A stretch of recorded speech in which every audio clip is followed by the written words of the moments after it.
arretti di conigliolo.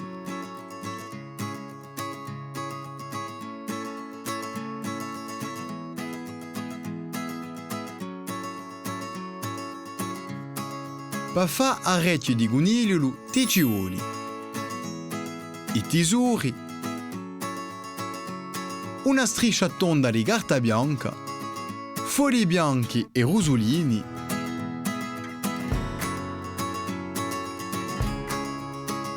l'incoda. Disegna 2 arrecchioni di conigliolo annante alla carta rosolina. Tagliali quei tesori.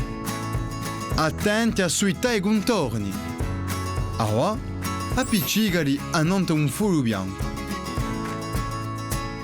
Una, poi d'altra. Tagliali, lasciando una striscia bianca in giro a ogni arrecchio.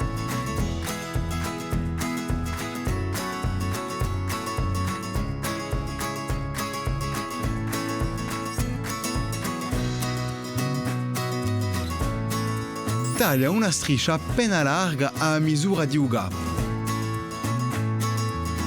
Metti i rampini annante alla striscia tonda da che non si sfacci.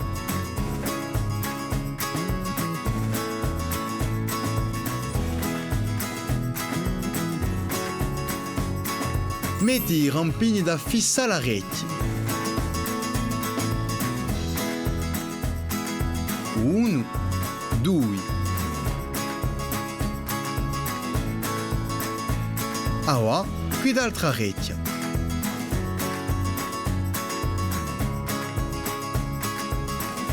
Ecco, e compio.